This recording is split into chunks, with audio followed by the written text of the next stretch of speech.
Europe আমেরিকার মতো জায়গায়, লন্ডনের মতো জায়গায়, যেখানকার নারীরা এখনো প্যান্ট শার্ট কিনে থাকে, তো সে জায়গার মধ্যে এমন একটি মার্কাজ তৈরি হয়েছে, ডিউসবারি মার্কাজ, যে সে মার্কাজে সকাল বিকেল সন্ধ্যা জনগণ আল্লাহর দিন শেখার জন্য আল্লাহর জামাত নিয়ে আসতেছে আর বের হইতেছে। তো ইউরোপ আমেরিকার মতো বড় বড় ক্যাপ্টেনেরাও তারা জাহাজে যখন যাচ্ছে, তো তারা এমন দিনের বুঝ আসছে, এমন ভাবে দিনের তাকাত আসছে তার মনের মধ্যে, তো পুরা জাহাজের মধ্যে সবাই হলো বিধর্মী, তো এক ব্যক্তি নামাজ পড়ার জন্য সে পেরেশানি হয়ে যাচ্ছে। তো সে চিন্তা করতেছে নামাজের সময় শেষ হয়ে যাচ্ছে, আমার সব কাজকে ফেলে আমি আগে নামাজে চলে যাই। তো এই ফিকির তৈরি হয়ে গেছে, অথচ সে কিছুদিন আগে বিধর্মী ছিল, সে ইসলামের পথে ছিল না, কিন্তু দিন আসার কারণে, কালিমা আসার কারণে, তো সে নামাজ পড়াটাকে এমন মনে করতেছে যে তার দুনিয়া আর কোনো কাজ ভালো লাগে না, নামাজ ছাড়া সার কোনো কিছু ভালোই লাগে না। মেরে ভাই দোস্ত বুঝবো, এই নামাজ হচ্ছে আল্লাহ রাসূল সাল্লাল্লাহু আলাইহি ওয়াসাল্লামের সান্ত্বনাদায়ী, চোখ শীতলকারী একটি ইবাদত। প্রত্যেকটা মানব জাতি ঈমানের পরে তার প্রথম মৌলিক যে ইবাদতটি রয়েছে সেটি হচ্ছে নামাজ। আর যদি নামাজ আমাদের ঠিক মতো না হয়, নামাজ যদি আমার পরিপূর্ণতা পাবন্দির সাথে আদায় না করি, তো আমার ঈমানের মধ্যে ঘাটতি রয়েছে। আর ঈমানের মধ্যে যদি ঘাটতি থাকে, তো জান্নাত পাওয়া আমার জন্য কষ্ট হয়ে যাবে। এই জন্য মেরে ভাই দোস্ত বুজুর্গ, নামাজটিকে আমরা গুরুত্ব ইহতিমামের সাথে আদায় করবো তো ভাই ইনশাআল্লাহ, পাবন্দির সাথে নামাজ আদায় করব, নামাজের দিকে মানুষদেরকে দাওয়াত দিব। এ নামাজ হচ্ছে প্রত্যেকটা মুমিনের জন্য মেরাজ স্বরূপ। as-salatu mi'rajul mu'minin, নামাজ হচ্ছে মুমিনদের মেরাজ স্বরূপ। আর এই নামাজের মাধ্যমে আল্লাহর সম্পর্ক তৈরি হয়, নামাজের মাধ্যমে আল্লাহর সম্পর্ক তৈরি হয়। মেরে ভাই দোস্ত বুজুর্গ, আর নামাজের পরে আমাদের আরেকটি বড় ইবাদত আমল হচ্ছে জ্ঞান শিক্ষা করা, ইলম অর্জন করা। জ্ঞান ছাড়া, ইলম ছাড়া আমলের কোনো মূল্য নেই। কারণ ইলম লিখতে গেলেও আপনার আইন লাম মিম লেখা লাগে কিনা ভাই বলেন? আমল লিখতেও এই তিনটা শব্দই লাগে, তিনটা হরফই লাগে, আইন লাম মিম। ইলম আমলের সাথে সম্পৃক্ত, ইলম আমলের সাথে সম্পৃক্ত। যদি ইলম আছে আমল নাই, তো সে ইলমের কোনো দাম নাই। যদি আমল আছে ইলম নাই, তো সে আমলের কোনো দাম নাই। আর এই আমল ইলম শিক্ষা হচ্ছে রাসূলের শিক্ষা। হুজুর আকরাম সাল্লাল্লাহু আলাইহি ওয়াসাল্লামের কাছে যখন সর্বপ্রথম যে ওহীটা নাযিল হয়েছে, হুজুর আকরাম সাল্লাল্লাহু আলাইহি ওয়াসাল্লাম হীরা গুহায় বসে আছে, আর আল্লাহর পক্ষ থেকে ফেরেশতা আসছে। হুজুর আকরাম সাল্লাল্লাহু আলাইহি ওয়াসাল্লামকে বলতেছে, হে নবী আপনি পড়ুন। হুজুর আকরাম সাল্লাল্লাহু আলাইহি ওয়াসাল্লাম বলতেছে, আমি তো পড়তে পারি না। এভাবে তিনবার বলার পর হুজুর আকরাম সাল্লাল্লাহু আলাইহি ওয়াসাল্লামকে বললেন, ইকরা, পড়ো, বিসমি রাব্বিকাল্লাযী খালাক, সে রবের নামে যিনি তোমাকে সৃষ্টি করেছেন। মেরে ভাই দোস্ত বুজুর্গ, আমাদেরকে পড়ার কথা বলা হয়েছে, ইলম শিক্ষা অর্জন করার কথা বলা হয়েছে। এই জন্য আমরা হাজারে ইলমগুলা আমরা তালিমের হালকা থেকে শিখব, হাজারে আমল থেকে শিখব, মুনতাকা, তারপরে ফাদাইলে সাদাকাত, আরো যে সকল কিতাবগুলো আছে এই কিতাবগুলো থেকে আমরা শিখব।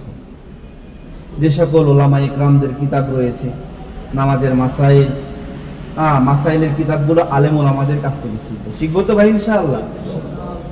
আমার আমল হইল, কিন্তু যদি আদর্শ অনুযায়ী না হয় তা আমলটা বেকার হয়ে যাবে, আমলটা বেকার হয়ে যাবে।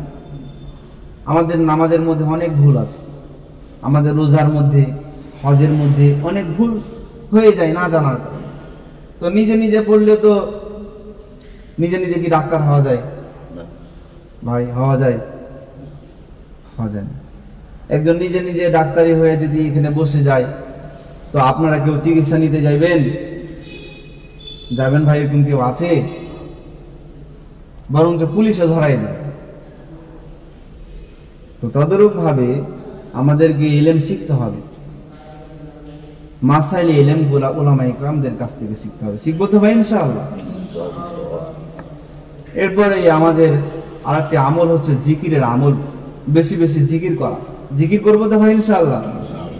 কারণ মাসালুল লাযী ইয়াযকুরু রাব্বাহু, ওই ব্যক্তির উদাহরণ সেই ব্যক্তির মতো যে আল্লাহর জিকির করে, আর যে আল্লাহর জিকির করে না, মাসালুল হাইয়্যি ওয়াল মাইয়িত, তার উদাহরণ হচ্ছে জীবিত মৃতের মতো। তো যে জিকির করলো সে তো জীবিত ব্যক্তির মতো, আর যে জিকির করলো না তার অন্তরটা মৃত ব্যক্তির মতো। আর যে ব্যক্তি বেশি বেশি জিকির করবে, আল্লাহকে স্মরণ করবে, সে রোজ হাসরে জান্নাতে হাসতে হাসতে প্রবেশ করবে। পরকালটা মেরে ভাই দোস্ত বুঝুক, পরকালে টাকা পয়সা সোনা চাঁদি থাকবে না, পরকালে এই আমলগুলি আমাদের পুঁজি। এই যে সুবহানাল্লাহ বলছেন, আলহামদুলিল্লাহ বলছি, আল্লাহু আকবার বলছি, এগুলাই হচ্ছে আমাদের পরকালের পুঁজি। তো পরকালে তো গাছ থাকবে না, তো আমি যদি সুবহানাল্লাহ বলি তো পরকালের জগতে আমার জন্য একটি গাছ লিখে দেওয়া হয়।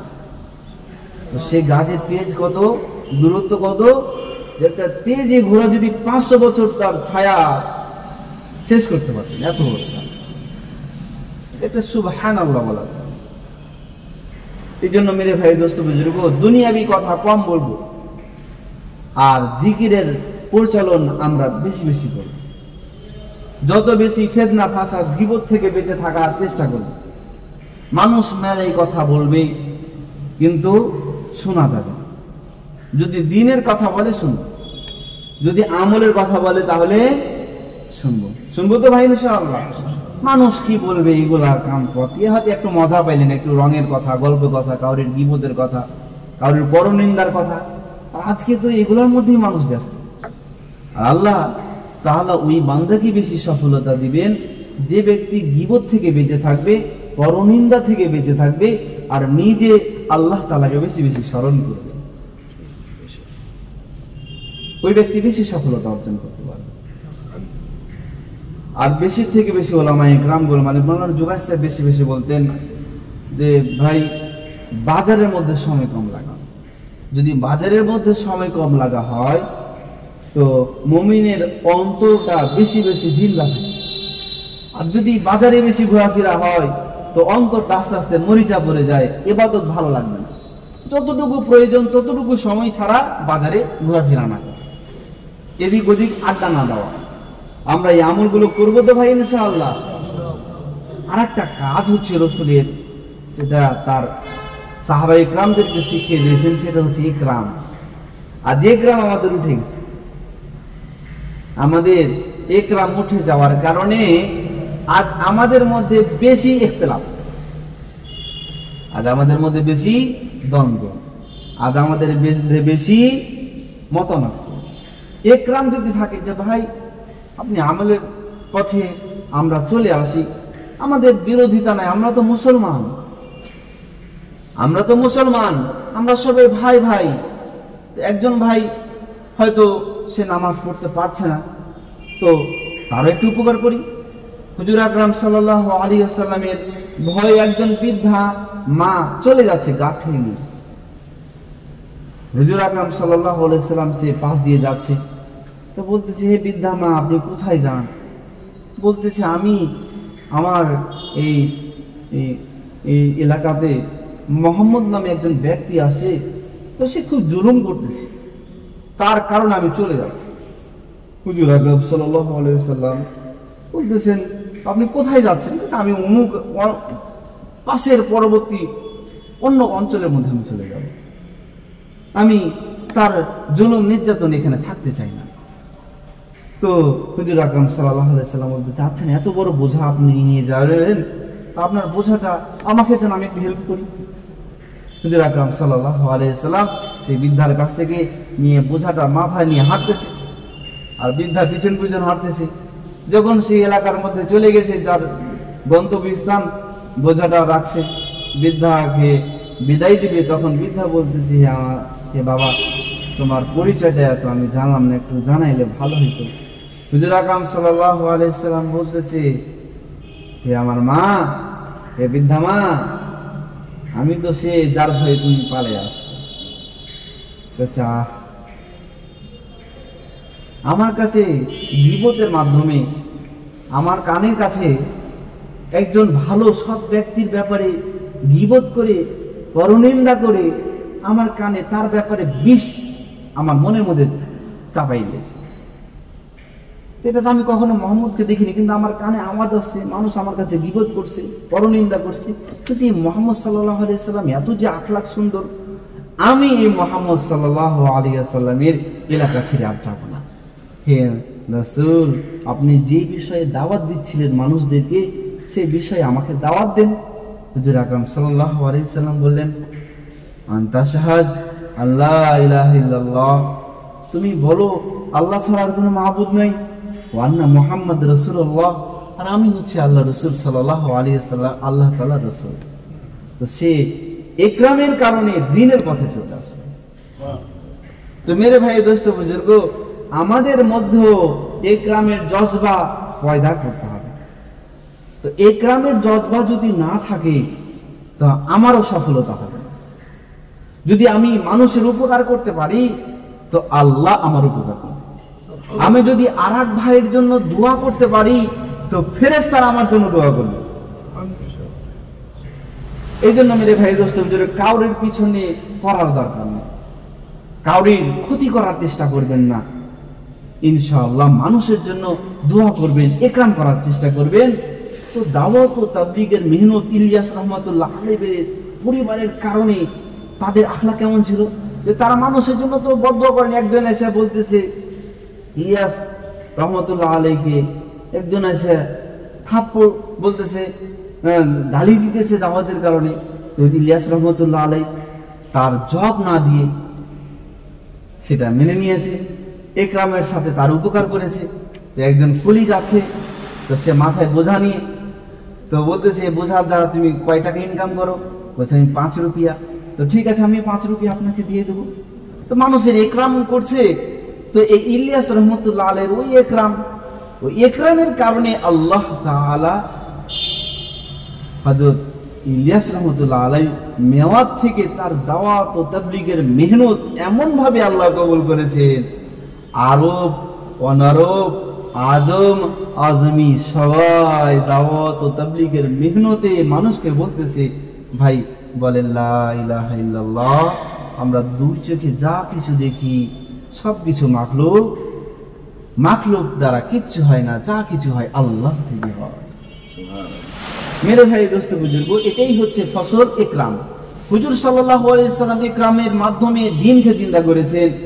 ইলিয়াস রাহমাতুল্লাহ আলাইহিও মানুষের ইকরামের মাধ্যমে, মানুষের উপকারের মাধ্যমে তিনার এই দ্বীন মেহনতকে আল্লাহ তাআলা কবুল করে নিয়েছে। আজও যে বান্দা দ্বীনের ইকরামের সাথে দ্বীনকে নিয়ে আগাবে, আল্লাহ সে ব্যক্তিকে সামনে উঠাই দিবে, আল্লাহ তাআলা তাকে সবারই নেতা বানাই দিবে।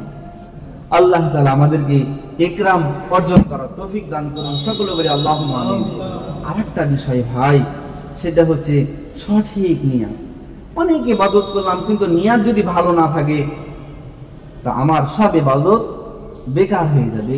আল্লাহ রাসূল সাল্লাল্লাহু আলাইহি সাল্লাম বলেছেন, ইন্নামাল আমালু বিন্নিয়াত ওয়া ইন্নামা লিইমরিম মা নাওয়া, ফামান কানাত হিজরাতুহু ইলাল্লাহি ওয়া রাসূলিহি ফাহিজরাতুহু ইলাল্লাহি ওয়া রাসূলিহি ওয়া মান কানাত হিজরাতুহু ইলাদ দুনিয়া ইসিবুহা বিমরাআতি ইয়ানকিহুহা ফাহিজরাতুহু ইলা মা হাজারা ইলাইহি। ভাই, আপনাদের কাউরির কাজ আছে এখন খুব, আর 10 মিনিট আলোচনা করবো তারপরে, নাকি ভাই? না কাজ আছে? আচ্ছা, তো সকল ইবাদত এর মগজ হচ্ছে নিয়াতের উপর। যদি আমার নিয়াত খারাপ থাকে, তা আমার ইবাদতও খারাপ হয়ে যাবে। আমার নিয়াত যদি সঠিক থাকে, তো আমার ইবাদতও সুন্দর হয়ে যাবে। এই জন্য হিদায়া কিতাব, একটা কিতাবে আপনার নাম শুনেছেন মনে হয়, হিদায়া কিতাব নাম শুনেছেন ভাই? ওই হিদায়া কিতাবের লেখক ইবনে হুমাম রহমতুল্লাহ আলাই, তিনি এই হাদিসের ব্যাখ্যায় লিখেছেন যে ওয়ায়াতারাত্তাবু সাওয়াব বিন্নিয়াত, ইন্নামাল আমালু বিন্নিয়াত, যে আমল সমূহ নিয়াতের সাথে দারমাদার। তার অর্থ হচ্ছে আমলের সওয়াব নির্ভর করে নিয়তের উপর। ইয়াতারাত্তাবু সওয়াব বিন-নিয়াত, আমলের সওয়াব নির্ভর করে কার উপর? নিয়তের উপর। যেমন একজন ভাই 2 রাকাত নামাজ আদায় করলেন, এই 2 রাকাত নামাজ পড়ার কারণে আল্লাহ রাসূল সাল্লাল্লাহু আলাইহি সাল্লাম সকালে ঘুম থেকে উঠে বলতেছে, আমি স্বপ্নে দেখলাম আমার আগে একজন হেঁটে হেঁটে আগাচ্ছে, জান্নাতের দিকে যাচ্ছে। তো সাহাবা ইকরাম বলতেছে, ইয়া রাসূলুল্লাহ সে কে? বলতেছে বেলাল। তো বেলাল কোথায়? সবাই ঘাবড়ে গেছে, আরে বেলাল জান্নাতে রসুলের আগে আগাইতেছে, জান্নাতে রসুলের আগে যেতেছে, তাও ফের সাহাবী হবে না, খটম খটম করে আওয়াজ করে যাচ্ছে হাদিসের ভাষায়। তো সব সাহাবা ইকরাম কোন আসছে যে, হে বেলাল তুমি এমন কত ইবাদত করো, সারা রাত কি তুমি ইবাদত করো, অনেক বেশি কি ইবাদত করো যে রসুলের আগে তুমি জান্নাতে পৌঁছে গেছো? বেলাল বলতেছে, আমি তো অনেক বেশি ইবাদত করি না, তবে আমি নিয়াতকে সঠিক করে ওযু করে মসজিদে যখন ঢুকি 2 রাকাত সালাতু তাহিয়াতুল মসজিদে 2 রাকাত নামাজ আদায় করি। তো এই 2 রাকাত নামাজ সঠিক নিয়াতের কারণে, আল্লাহকে রাজি খুশি করার জন্য ইখলাসের সাথে হওয়ার কারণে আল্লাহ সেই বেলালকে দুনিয়াতে জান্নাতের সার্টিফিকেট দিয়ে দিয়েছেন। সুবহানাল্লাহ। মেরে ভাই দোস্ত বুজুর্গ, একজন মুমিন অনেক বেশি ইবাদতের চাইতে একজন মুমিন যদি অল্প ইবাদতও যদি সঠিক নিয়াতে করে, ইয়াকফিকা যথেষ্ট হয়ে যাবে আমালুল কলিল, ওই অল্প আমলই জান্নাত পাওয়ার জন্য। তবে সঠিক নিয়াতে করতে হবে, আমাদের নিয়াতকে সঠিক করবো তো ভাই ইনশাআল্লাহ। অতএব আমি যদি সঠিক নিয়াতে একাত্ত নামাজ 2 রাকাত নামাজ যদি অনেক গভীর নিয়াতে পড়ি, আল্লাহ তাআলা তার সবকে বাড়াইতে বাড়াইতে হাজার হাজার গুণ বাড়াই দিবে। আর যদি নিয়াত সঠিক না থাকে, আমি অনেক টাকা দান করলাম, তো ওই দানগুলো আমার বেকার হয়ে যাবে। যেন সঠিক নিয়াতে আমরা ইকরাম করবো তো ভাই ইনশাআল্লাহ, দিনের কাজ করবো তো ভাই, আমল করবো তো ভাই। শেষ কথা হচ্ছে, আল্লাহ তাআলা আমাদেরকে যেভাবে এই দুনিয়াতে নিয়ে আসে আবার তো নিয়ে যাবে। কিছুদিন আগেই আমার এক আঙ্কেল আব্দুর রহমান মাস্টার সাহেব দুনিয়া থেকে চলে, তো আমল নিয়ে গেছে। আমাদেরকেও কি নিয়ে যেতে হবে? এই দুনিয়ার কিছু নিয়ে যেতে পারবো আমরা? আমল। তবে আমাদেরকে তো ঘর থেকে যেতেই হবে, তো ঘর থেকে যাওয়ার আগে কিছু কিছু সময় একটু প্র্যাকটিস করি, সমস্যা হবে। যেমন মনে করেন আপনি তো পরীক্ষা দিতে যাবেন, কিন্তু অল্প কিছু সময় যদি পরীক্ষার আগে আপনি ওই লেখাগুলো প্র্যাকটিস না করেন, তো পরীক্ষা যে আপনি কি পারবেন? পরীক্ষার হলে গিয়ে লিখতে পারবেন? পারবেন না। আমাদের তো যেতেই হবে, এটা নিশ্চিত, সেই মাটির নিচে যেতেই হবে আমাকে, আপনাকে, সকলকে। আমি মোহাম্মদ আলীকেও যেতে হবে। আজ হয়তো কথা বলছি, কালকে নাই থাকতে পারি, পরের দিন সে কবরের জগতে থাকবো, পরকালের জগতে থাকবো। তো কি নিয়ে যাবো? আসসালামু আলাইকুম ওয়া রাহমাতুল্লাহি ওয়া বারাকাতুহু। আমল নিতে সম্মানিত দর্শক, সেই জায়গায় যাওয়ার আগে কিছু সময় একটু মাঝে আল্লাহর রাস্তায় একটু বের হই না, সমস্যা হবে কি ভাই? সকলকে জানাই আন্তরিক শুভেচ্ছা। আমাদের জন্য না, আমি মোহাম্মদ আলী, আমাদের জন্য। আজকে আলোচনা করব এই জন্য মেরে ভাই দোস্ত বুজুর্গ, দ্বীনের মেহনত সম্পর্কে। হুজুর আকরাম সাল্লাল্লাহু আলাইহি সাল্লাম যেভাবে তার ঘর ছেড়ে দ্বীন প্রচারের জন্য মদিনায় গেছেন, সাহাবায়ে ইকরাম যেভাবে মদিনা মক্কা সেই নবুয়তের দেশ, নুরানি দেশ ছেড়ে দ্বীন প্রচার প্রসারের জন্য এখনো যারা আমাদের সারা বিশ্বে ছড়িয়ে গেছেন, এই দ্বীন প্রচার প্রসারের জন্য আমরাও কিছু সময় আমার ঘর থেকে একটু বের হইতে পারবো কিনা ভাই ইনশাআল্লাহ। এই জন্য ভাই আপনারা নগদ নগদ নিয়াত করি, কোন কোন ভাই আল্লাহর রাস্তায় 1 চিল্লা 3 চিল্লার জন্য যাওয়ার নিয়ত করেছেন, কোন সময় একটু যদি হাত তুলতেন খুব খুশি হতাম, আমরাও খুশি হতাম। ভাই কে কে আমরা আল্লাহর রাস্তায় বের হবে, একটু নগদ নগদ নামটা লেখে। এর